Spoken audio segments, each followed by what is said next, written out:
Well, hello, I'm Dr. Vicki Mitchell. I'm with Sam Houston State University in the Garrett Center on Transition and Disability Studies. And if you are watching this video, it means that you are a future teacher in the state of Texas. And first, let me say thank you. We welcome you to our field. We need you. And that's why we have you in this meeting about the regional student advisory committees. And these are leadership committees for students with disabilities. So let me first give you a little backstory about how and why they were even formed.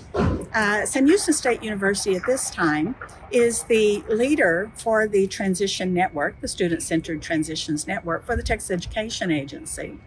And one of the things that we wanted to do as a network was to bring in outside voices to talk with us and review the activities that we were doing to help educators in the state of Texas, help students with disabilities and their families.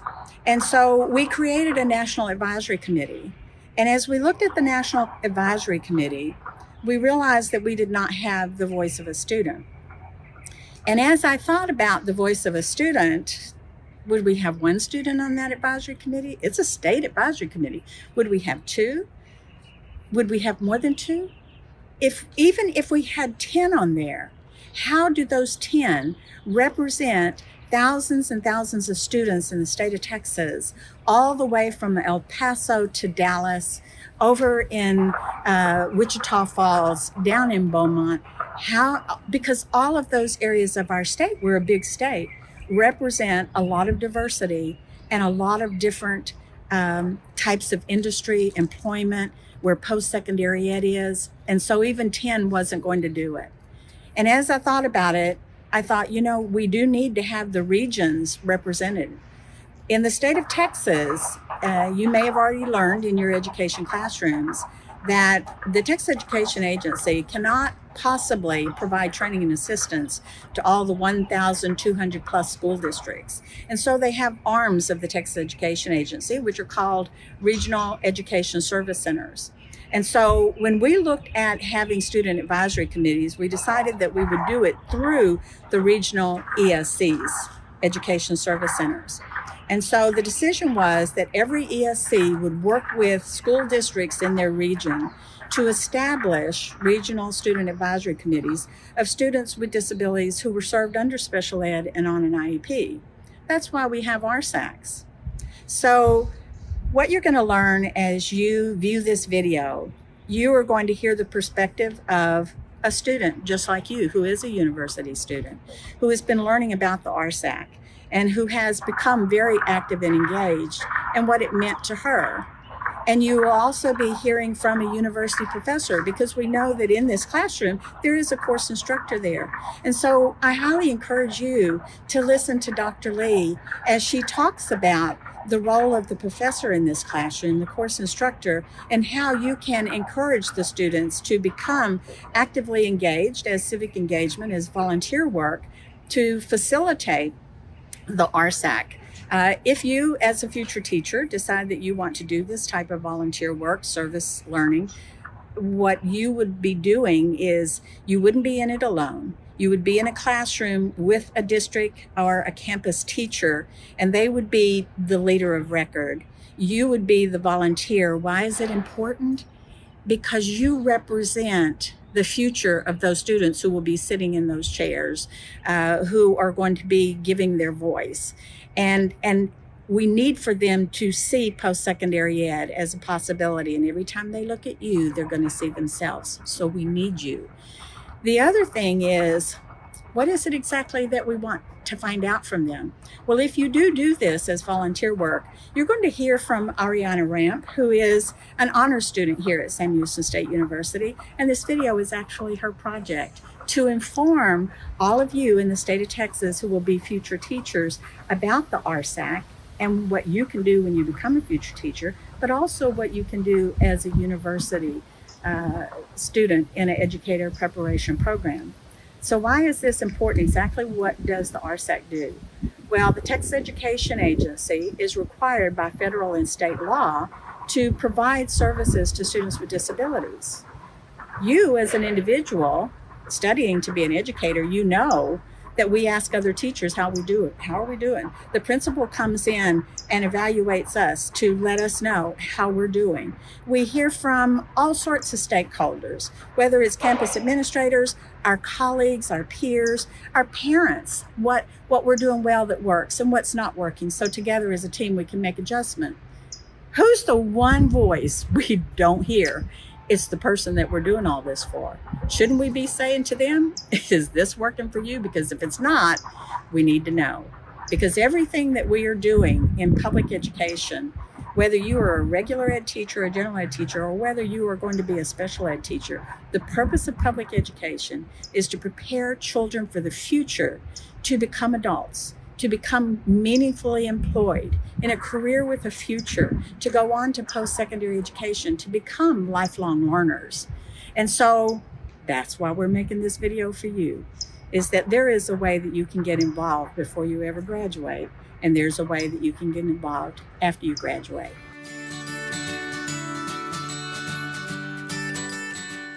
Hi, my name is Sandy Cox, and I'm the Transition Consultant at Education Service Center Region 10 in Dallas. I am also a member of the Student-Centered Transitions Network leadership team. Wanted to visit with you a little bit and share exciting news about our Regional Student Advisory Committee. It was established as one of the activities for the Student-Centered Transitions Network.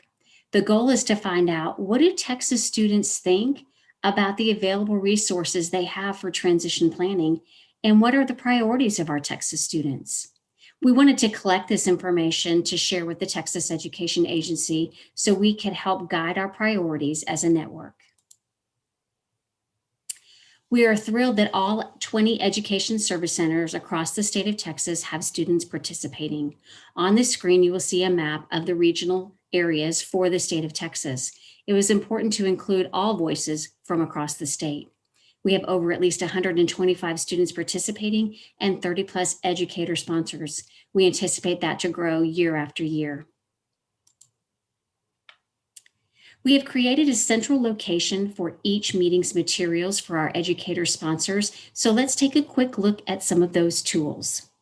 Here's the homepage for our educator sponsor materials, and you will see they have options down the left side of the page. We're going to go to meeting materials.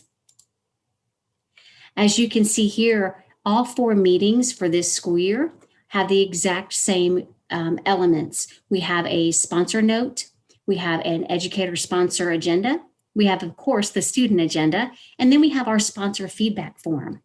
Notice that all of these look identical. It's important that the continuity is there not only for our educator sponsor, but also for our students. So let's take a look at that educator sponsor agenda. Here we have collected all the information that the sponsor will need to help guide and facilitate our meetings. It's nonstop shopping. It's open 24/7, so they can come here at their convenience as they prepare for their meeting with their students. Notice we have the before, during, and after the meeting. The content that the students will be providing feedback for is already established, so we provide that information. We have video links if necessary. Of course, we have resources and links to any printable materials that might be appropriate. Of course, we have a student agenda, and as you can see, it's very simple, but again, continuity is important. Our students anticipate this is how the meeting will flow every time. We just change out the areas that we will be addressing for each meeting. And of course, one of the biggest pieces of this activity was to collect student feedback. And so the results of all of these meetings will be compiled into a report that we will be submitting to the Texas Education Agency. And this report will help include recommendations for our network as we continue to identify priorities. And of course, we want to honor and value our students' input. The goal here is transition planning that leads to students' outcomes. So let me just show you the form real quick. And this is the kind of data that we are collecting from every meeting. This particular meeting addressed, why did you join the Regional Student Advisory Committee? And the second topic was, we had the students give feedback on the Texas Transition and Employment Guide. So our educator sponsors facilitate and guide this discussion, and they ask these questions, and students just respond freely. The students' responses are anonymous, but we gather that information, we create our report, and it continues to help us build our priorities to help students achieve outcomes.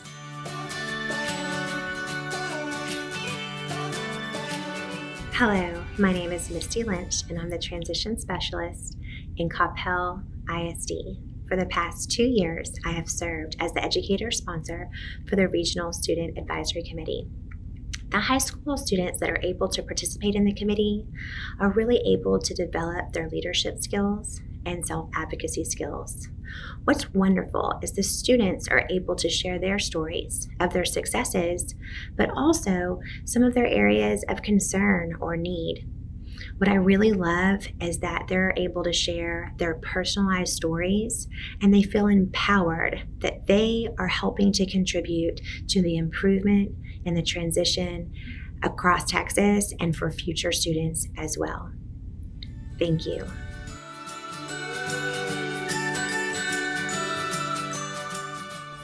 Hi, I'm Lisa Lee, and I'm a professor at Sam Houston State University. I also am a site coordinator in the year-long residency, and I'm also the parent of a special needs student. So I speak to you today from many different hats. I will tell you that after hearing about RSAC, I became extremely excited because this is a chance for you to learn the skills you need to be a successful teacher for all students, not just mainstream, but every student that ever sits in your class. As a high school student, oftentimes students with special needs have more needs for communication. They need to be able to develop relationships. From personal experience, I can tell you that that can often lead to less friendships or maybe being identified as different. So what I want to do today is to encourage you to be a part of RSAC.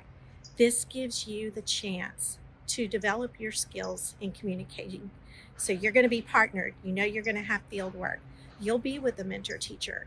It's your chance to get in the classroom and to encourage those relationships and to encourage RSAC on your very campus where you're working. You might be on a campus or be placed where there isn't an RSAC committee. It's your chance to encourage that, to educate the mentor teacher and let her know about it, because oftentimes they might not know about the program and the benefits from it. But then again, you might come on a campus and you hear there's an RSAC committee. Put yourself out there. Community engagement is part of the life of a teacher. And being a part of that community will enrich you as a pre-service teacher and also affect the change for the future as a certified teacher. So I encourage you wholeheartedly to be a part of this program and to make use of your time in university to build every skill that you can, specifically the skills that will serve every student in your classroom.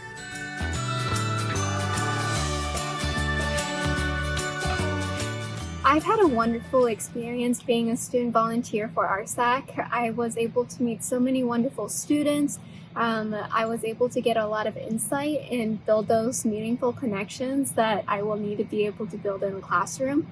I was also able to help them. I got feedback from them saying that they loved having me in the meetings, getting to have someone who's close to them in age and be able to just get to know each other and help them when they go either off to college or into their job and help them transition.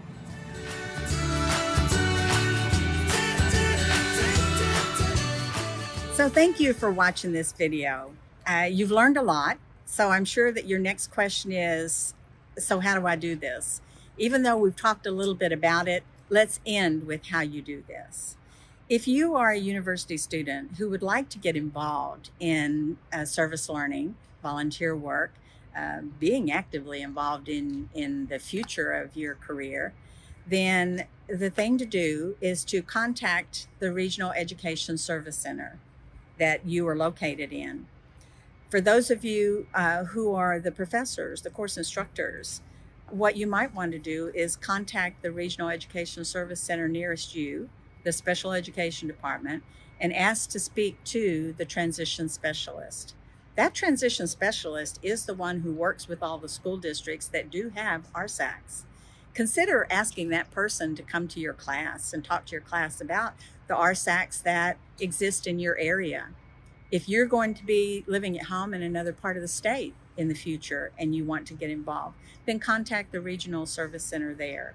And that transition specialist who is in the special education department can let you know which school districts are engaged in having the RSAC student leadership committees. Let's say that the one that you want to be teaching in or living in does not have one. You can talk to that ESC about contacting a high school or a middle school who might be interested, because it could be that the teachers are so busy that they honestly don't have time. But they would love to do it if they had someone like you who came up to a teacher like me and said, I've heard about these RSACs, and if you're interested in being the teacher sponsor, I will be your university student who volunteers and helps to do the work for you, so that the two of us can connect to these students and allow them to have a voice to tell the Texas Education Agency how we're doing with special ed services, and is this going to help them to be prepared for jobs in the future or continuing on as lifelong learners in universities. So thank you for considering this, and we look forward to seeing you in the schools in the future.